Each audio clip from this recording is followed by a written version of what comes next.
Hello friends, स्वागत है हमारे इस यूट्यूब चैनल में। आज हम देखेंगे फिजिक्स का पार्ट 2, जिसमें बिना ऑप्शन का हम लोग इसमें ऑब्जेक्टिव चला रहे हैं। ठीक है, तो आप लोग इसमें बिना ऑब्जेक्टिव का देखेंगे कि कैसे सवाल का जवाब दिया जाता है। तो हमारे सामने पहला क्वेश्चन है कि किसी बिंब का अवतल दर्पण द्वारा बना प्रतिबिंब किसी बिंब का अवतल दर्पण द्वारा बड़ा प्रतिबिंब आभासी, सीधा तथा बड़ा पाया जाता है। वस्तु की स्थिति कहाँ होनी चाहिए। ठीक है, तो ये अगर हम दर्पण के ध्रुव तथा मुख्य फोकस के बीच में रखा जाए तो सीधा बड़ा प्रतिबिंब पा सकते हैं। ठीक है, ध्रुव जैसे ये हो गया अवतल दर्पण और ये हो गया फोकस दूरी, तो इसके बीच में कहीं भी रखे तो हमारा प्रतिबिंब इधर बनेगा और बड़ा होगा और आभासी होगा। ठीक है, तो इसका उत्तर ये हो जाएगा। अगला क्वेश्चन है कि किस दर्पण से दूर की वस्तु का प्रतिबिंब सदैव सीधा होता है। तो दूर का अगर कहें तो समतल हो जाएगा, कहीं भी रखें। उत्तल दर्पण हो जाएगा, कहीं भी अगर वस्तु को रखा जाए तो इसका प्रतिबिंब हमेशा सदैव सीधा बनता है। ठीक है, तो हमारा आंसर हो जाएगा समतल या उत्तल दर्पण। ठीक है, अगला क्वेश्चन है कि अवतल दर्पण की फोकस दूरी क्या होती है। तो अवतल दर्पण की जो फोकस दूरी होती है इधर, तो वो ऋणात्मक में होती है, उत्तर हमारा ऋणात्मक हो जाएगा। अगला क्वेश्चन है किस दर्पण से हमेशा वस्तु से छोटा प्रतिबिंब प्राप्त होता है। तो अगर हम अवतल दर्पण लेते हैं, उत्तल दर्पण लेते हैं, तो हमारा प्रतिबिंब हमेशा छोटा प्राप्त होगा, ये राइट आंसर हो जाएगा। ठीक है, अगला क्वेश्चन है कि प्रकाश की चाल विभिन्न माध्यमों में होती है। तो प्रकाश की चाल भिन्न भिन्न माध्यमों में भिन्न भिन्न यानी अलग अलग होती है। ठीक है, विभिन्न माध्यमों में भिन्न भिन्न प्रकाश की चाल होती है। अगला है कि तालाब का जल कम गहरा दिखाई देने का क्या कारण है। तो प्रकाश का जो अपवर्तन होता है, परिवर्तन नहीं अपवर्तन, उसी के कारण तालाब का जल कम गहरा दिखाई देता है। ठीक है, अगला क्वेश्चन है किस लेंस द्वारा उत्पन्न आवर्धन का एसआई मात्रक है। किसी लेंस द्वारा, यानी लेंस का जो आवर्धन होता है उसका एसआई मात्रक क्या होता है। तो आपको बता दें कि एसआई मात्रक आवर्धन का मात्रक विहीन होता है, उसका कोई भी मात्रक होता ही नहीं है। ठीक है, अगला क्वेश्चन है कि लेंस के मुख्य फोकस की संख्या होती है। तो लेंस इस तरह मान लीजिए उत्तल लेंस हो गया, तो एक इधर फोकस हो जाएगा और ये इधर, तो दो फोकस दूरी होती है। ऑप्शन है ही नहीं, तो उत्तर दो हो जाएगा। ठीक है, अगला हो जाएगा कि अवतल लेंस का आवर्धन बराबर होता है। तो अवतल लेंस का देगा तो v/u, m बराबर क्या हो जाएगा, v/u हो जाएगा। ठीक है, m बराबर v/u। किसी माध्यम के अपवर्तनांक म्यू का मान होता है, इसे हम बोलते हैं म्यू। ठीक है, तो इसका मान क्या होता है, तो इसका मान होता है साइन आई बराबर sine I by sine R. इसी को हम क्या कहते हैं कि स्नेल का नियम, क्या कहते हैं, स्नेल का नियम। ठीक है, स्नेल का नियम। अगला क्वेश्चन है कि किसका अपवर्तनांक सबसे अधिक होता है। तो जो हीरा है उसका अपवर्तनांक सबसे अधिक होता है, कितना होता है, 2.42 हीरा का अपवर्तनांक होता है। अगला क्वेश्चन है किस लेंस को अभिसारी लेंस कहते हैं।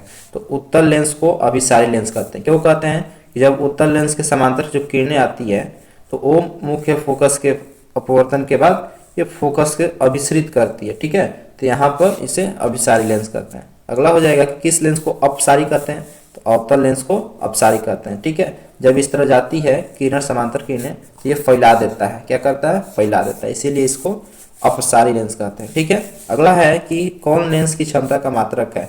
तो लेंस के क्षमता का मात्रक है डायोप्टर। ठीक है, क्या है, डायोप्टर। ऑप्शन किस लेंस की फोकस दूरी धनात्मक होती है, यानी किस लेंस की फोकस दूरी धनात्मक होती है। तो हमारा उत्तर हो जाएगा उत्तल लेंस की, किसकी, उत्तल लेंस की। ठीक है,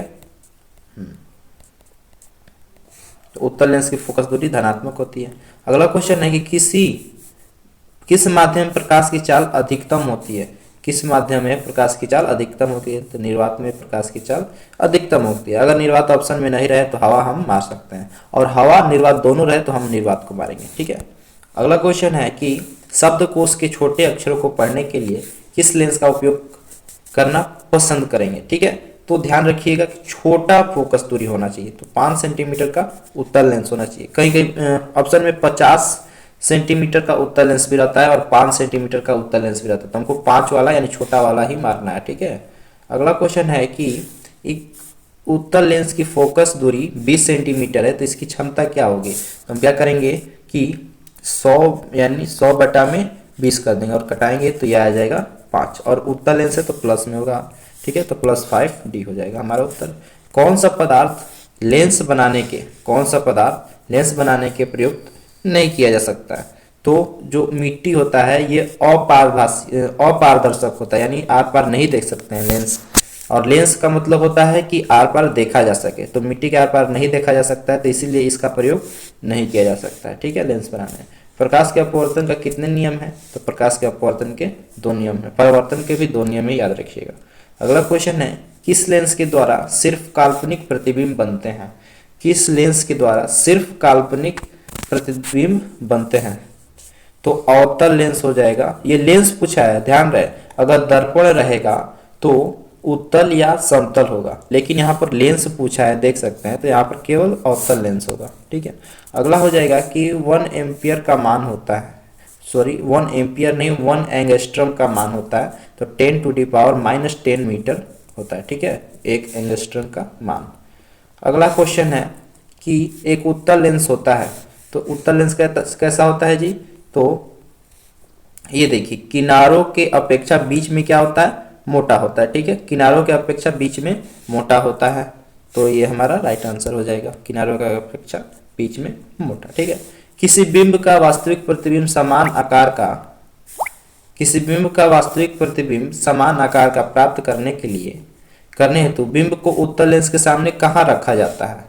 तो अगर समान आकार का चाहिए तो हम वक्रता केंद्र पर रखेंगे, तभी समान आकार का प्रतिबिंब मिलेगा। ठीक है, अगला क्वेश्चन है, उत्तल लेंस द्वारा आवर्धित काल्पनिक प्रतिबिंब है जबकि वस्तु रहती है। ठीक है, उत्तल लेंस द्वारा आवर्धित काल्पनिक प्रतिबिंब बनता है जब वस्तु रहती है फोकस और लेंस के बीच। ध्यान रहे, लेंस दिया। ठीक है, तो ये हो जाएगा फोकस और लेंस के बीच जब रखेंगे तब। ठीक है, अगला क्वेश्चन है कि किस वस्तु का वास्तविक प्रतिबिंब कौन बना सकता है।